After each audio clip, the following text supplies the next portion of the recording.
एक दिन शाम का समय, प्रदोष का दिन, प्रदोष काल, भगवान देव अधिदेव महादेव माँ जगत जननी पार्वती जी के साथ में भ्रमण करते। देखिए, अगर प्रदोष का व्रत नहीं कर सकते, प्रदोष के दिन आप व्रत नहीं कर सकते, मान लो आपसे भूखा नहीं रहा जाए, प्रदोष का व्रत नहीं कर सकते, प्रदोष के दिन आप भूखे नहीं रह सकते, मंदिर भी नहीं जा सकते, दिया भी नहीं लगा सकते, तो शिव महापुराण की कथा कहती है कि प्रदोष के दिन, प्रदोष काल में अपने ही दरवाजे के पास देवाधिदेव महादेव का स्मरण कर लक्ष्मी की वृद्धि के, कार्य सिद्धि के, संपदा को प्राप्त करने के लिए आप अपने ही दरवाजे के पास में एक दीप लगा सकते। कौन से दिन? प्रदोष। उससे 1000 गुना शिवलिंग में बल की प्राप्ति होती है।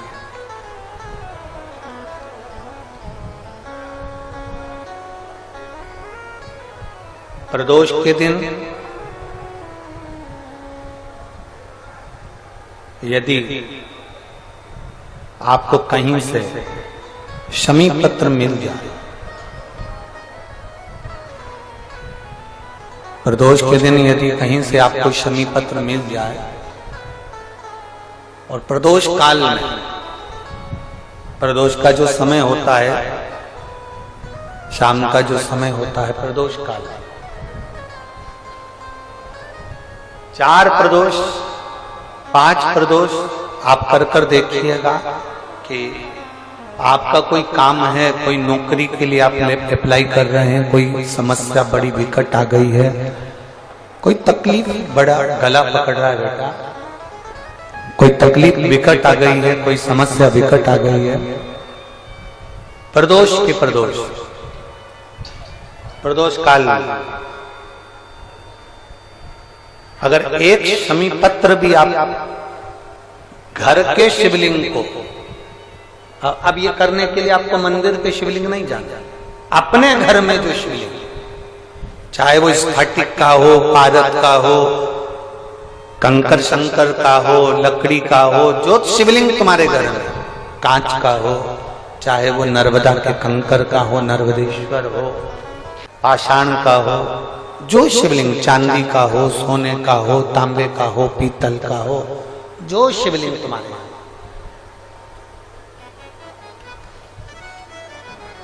एक शमी पत्र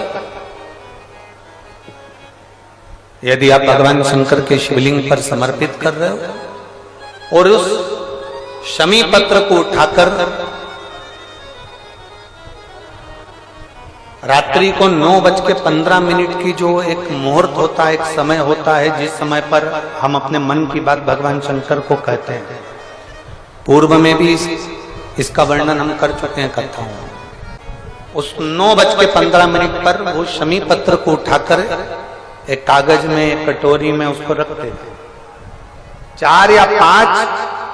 प्रदोष के उस शमी पत्र को अपने पास में रखिए और जिस कार्य के लिए जा रहे हो उसको जेब में ऊपर के भाग में उसको रखकर लेकर जाइए, आपका वो कार्य सफल होकर ही रहेगा, वो रुक नहीं सकता।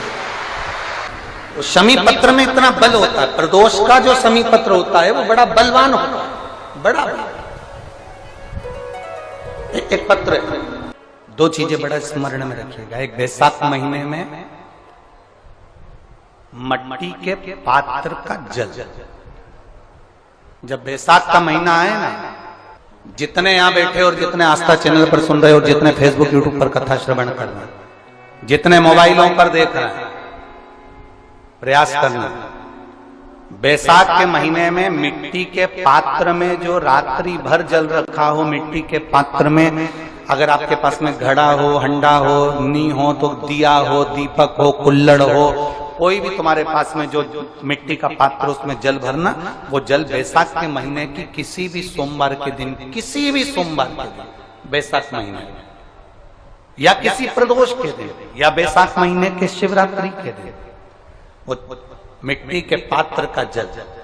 अपने घर के प्रत्येक व्यक्ति का स्पर्श कराकर उस मिट्टी के पात्र के जल को तांबे के पात्र में डाल लीजिए और घर के प्रत्येक व्यक्ति का स्पर्श करा लीजिए। और शंकर भगवान पर कुंदकेश्वर महादेव के नाम से समर्पित करिए। कुंदकेश्वर महादेव। कभी जीवन में पीछे पलट कर देखने की जरूरत नहीं पड़ेगी, आप उन्नति की सीढ़ी की ओर बढ़ते चले जाओ। किसी भी प्रदोष के दिन, प्रदोष काल में एक बार लगा दे, उसके बाद में अपनी कामना कर कर बेलपत्री। एक छोटा सा उपाय अवश्य करिएगा। अगर बच्चे कोई एग्जाम में बैठ रहे हैं या कंपटीशन एग्जाम है या नौकरी के लिए अप्लाई कर रहे हो, मान लो 4-6 महीने से बैठे हो, 8 महीने से बैठे हो, सर्विस नहीं है, नौकरी नहीं है, तो एक छोटा सा उपाय अवश्य करिएगा शिव महापुराण का। महाराज बेलपत्री के पेड़ के नीचे विराजमान होकर, बेलपत्री के पेड़ के नीचे जिसको नौकरी के लिए या एग्जाम में बैठ रहा है वो जल चढ़ाए,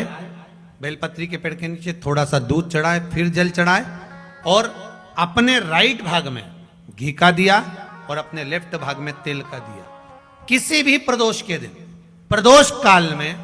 एक बार लगा दे, उसके बाद में अपनी कामना कर कर बेलपत्री के पेड़ के नीचे धोख लगाकर प्रणाम कर कर आ जाए और चले जाए इंटरव्यू के लिए, बाबा उत्तीर्ण करा ही देगा, नौकरी दिलाए। जिस दिन रविवार की प्रदोष पड़े उस दिन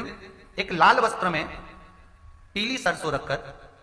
और उसके अंतर्गत कुछ भी एक, या तो बमूल का कांटा ना मिले तो गुलाब का कांटा ही उसके अंतर्गत रख लीजिए। और मान लो कोई काम ऐसा है कि उसमें पैसा तुम्हारा आ ही नहीं रहा, बहुत घाटे पर घाटा जा रहा है, नुकसान बहुत हो रहा है और कोई काम हो ही नहीं रहा, तो महाराज जिस दिन रविवार की प्रदोष पड़े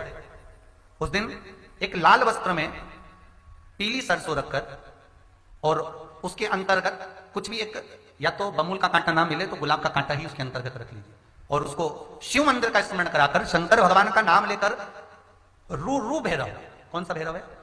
उसकी भी कथा भी आने वाली है। ये दारुक नाम के राक्षस का संहार करने के लिए जब माता अवतार लेगी तब शंकर भगवान बच्चे का रूप रखकर रोएंगे, तो शिव जी का एक नाम होगा रू भैरव। ये भैरव कहां पर रहता है, तो कहा ये शमशान में रहता है। कहां रहता है ये भैरव? शंकर का जो एक अवतार है रू भैरव, ये भैरव अवतार शमशान में रहता है। तो इस भैरव का काम क्या है, तो कहा शमशान में, शमशान की जो अग्नि होती है भले की ली लकड़ी रहे, भले उसमें कोई पदार्थ डाले ना डाले, थोड़ी देर में वो अग्नि रू आवाज, हल्की सी शमशान की जो अग्नि जलती है उसमें एक आवाज आती है। आप ऐसे कोई अग्नि जलाएंगे ना तो आवाज नहीं आएगी, ध्यान देना। हमारे शमशान में अगर जो लोग गए होंगे मुर्दा जलाने के लिए, तो अगर वो एकांत में बैठेंगे तो उसमें से एक आवाज आती है रू रू। तो शिव पुराण कह रही है कि उस सरसों को, कांटे को रू भैरव का नाम लेकर जिस व्यापार जो नहीं चल रहा है, दुकान जो नहीं चल रही है, उस दुकान के सामने, उस व्यापार के सम्मुख में उसको जला दिया जाता है। यह करा जाता है रवि प्रदोष के दिन। महाराज कौन से प्रदोष? रवि प्रदोष के, जो सुख का भान कराती है, व्यापार की उन्नति के लिए, समृद्धि के लिए, लक्ष्मी के लिए इसका प्रयोग किया जाता है। तो यहां पर दारुक नाम का जो असुर है, दारुक नाम का जो राक्षस है, उसका एक ही कहना है कि मैं मरूं, मना नहीं है ब्रह्मदेव पर, वो मरने का। नंदी का एक पांव जो ऊपर होता है, आप लोग दर्शन करे होंगे शंकर जी के मंदिर में नंदी के, तो नंदी का एक पांव उठा हुआ होता है, एक पांव नीचा की ओर होता है। हड्डी से जुड़ा हुआ रोग, नेत्रों से जुड़ा हुआ, मस्तिष्क से जुड़ा हुआ कोई रोग रहता है तो एक नीले कलर का फूल आता है महाराज, उस फूल में हल्दी डालकर गुरुवार का प्रदोष पड़ने पर जो नंदी के पांव के पास समर्पित कर देता है महाराज, उसका रोग धीरे धीरे समाप्त होने लगता है। लिंग पुराण कहती है कि नंदीश्वर भगवान के सामने जो पुष्प समर्पित करा जाता है उसको, ये तो लिखा था स्कंद पुराण और शिव पुराण, लिंग पुराण कहती है जो फूल आपने समर्पित करा उसको लाकर पानी की बाल्टी में डालकर आप स्नान भी कर सकते हो, उससे भी हड्डी के जितने रोग होते हैं उसमें आराम लगने लगता है। जैसे कहीं शरीर नहीं चल रहा, हाथ झुन्न पड़ रहा है, हाथ काम नहीं कर रहा, हाथ में झुंझुनी आ रही है, कंपन आ रहा है, जैसे मान लो कोई काम, चाहे वो शनिचरी प्रदोष हो, चाहे रविवार की हो, सोमवार की हो, मंगल की हो, बुधवार की हो, गुरुवार की हो, शुक्रवार की हो, शनिवार की हो, कोई भी वार की हो, प्रदोष, प्रदोष काल में शाम का समय सूर्य डूब रहा हो, बस डूबा ही हो, और उस समय पर केवल 3 दिन ऐसे रहेंगे, 3 बार ऐसे रहेंगे, 3 तिथियां ऐसी रहेंगी, 3 समय ऐसा रहेगा जिस समय पर तेरे द्वारा निर्मित शूल को भी शिव धारण करेगा और जगत का कल्याण करेगा। 3 दिन, 3 तिथियां, 3 बार, 3 नक्षत्र, 3 घड़ी, 3 पल।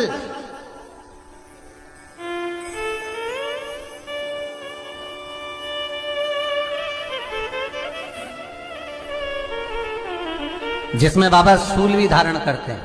और शूल अकेले धारण नहीं करते महाराज। जो धतूरा होता है ना,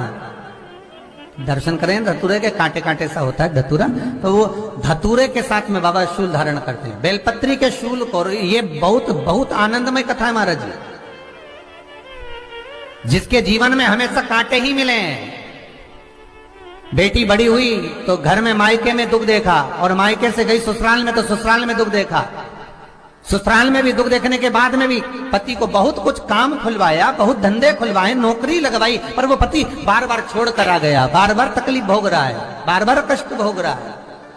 फिर थोड़े दिन काम करता है, थोड़े दिन छूट जाता है, फिर व्यापार में बढ़ता है, फिर छूट जाता है, फिर कोई दुकान खुलवाई, थोड़े दिन अच्छी चली, फिर वापस वहीं घर पर आकर बैठ गया। अर्थात उसके जीवन में वो शूलता चल रही है। तो बाबा देवाधिदेव महादेव कहते हैं, ये 3 घड़ी, 3 पल, 3 नक्षत्र, 3 समय, 3 दिन में जो शूल मुझे समर्पित करता है, उसके जीवन से मैं शूल हटा देता हूं। वो 3 दिन लिखे स्कंद पुराण।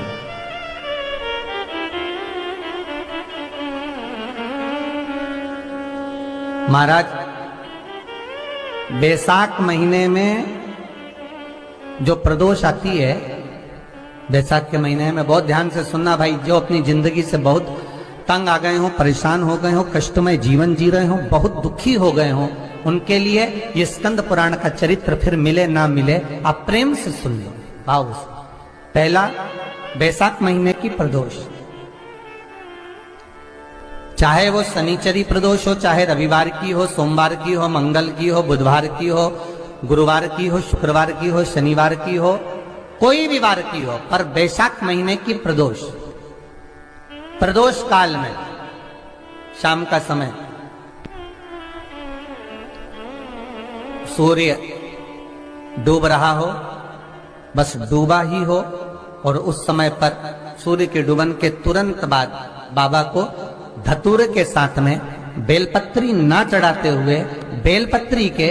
वृक्ष के 7 कांटे बाबा के शिवलिंग पर समर्पित करे जाते हैं महाराज, अपनी जिंदगी में अड़चनों को हटाने के लिए। फिर आप जिस व्यापार में उतरे, जिस व्यवसाय में उतरे, जिस नौकरी में उतरे, आप दिल से करें, आपको तरक्की मिलेगी। आप हार नहीं सकते, नीचे नहीं आ सकते, उन्नति पर ही चढ़ेंगे। एक वैशाख मास की प्रदोष। दूसरा, शिवरात्रि के दिन मध्याह्न का समय महाराज, जो बड़ी शिवरात्रि होती है माघ की, बड़ी शिवरात्रि के अंतर्गत मध्याह्न का समय, दोपहर के ठीक 12 बजे, चाहे फिर वो कोई भी दिन हो महाराज, शिवरात्रि जिस दिन पड़ रही हो,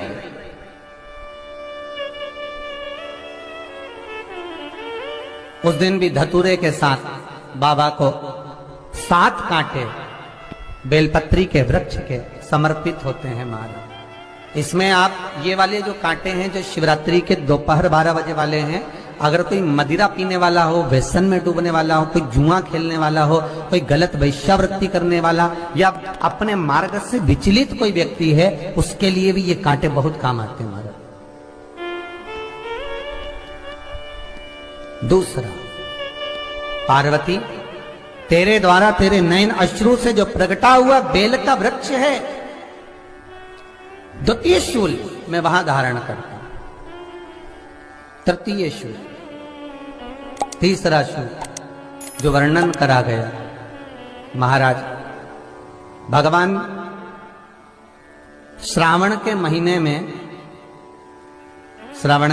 में जो भी दूसरा सोमवार पड़े, जो भी पड़े, श्रावण के महीने का दूसरा सोमवार, आप सबको पहले भी श्रावण के महीने में जो कथा कही उसका व्याख्यान वर्णन करा कि श्रावण का महीने का महत्व क्या है, वो भी आपको ऑनलाइन कथा में आप लोग सुन चुके हैं, लाइव कथा में श्रावण का पूरा महत्व बताया था कि श्रावण के महीने में शंकर भगवान को पूरा लेखा जोखा का भार प्रदान किया गया था। दूसरा सोमवार, श्रावण के महीने का जो दूसरा सोमवार होता है, उस दूसरे सोमवार में रात्रि के समय पर, अर्थात शास्त्र अब घड़ी और पल का स्मरण करेंगे तो रात्रि के बजेंगे 10 से 12 बजे मारे, 10 से 12 के बीच में धतूरे के साथ बाबा को शूल समर्पित होता है महाराज। ये भी हमारी बाधाओं को, हमारी तकलीफों को, व्यापार व्यवसाय के लिए, नौकरी सर्विस के लिए, बहुत सारे एग्जाम में आप बैठ लिए, गवर्नमेंट एग्जाम के लिए बैठ लिए, नहीं हो रहा, ये 3 बार मेरे शंकर को बेलपत्री के वृक्ष के शूल समर्पित होते हैं, उसका आनंद पाना। मेरी जीजियों, 2 चीजें बड़ा स्मरण में रखिएगा। एक बैसाख महीने में मट्टी के पात्र का जल, अभी क्या चल रहा है? फागुन। अभी क्या चल रहा है? फागुन। जब बैसाख का महीना आए ना,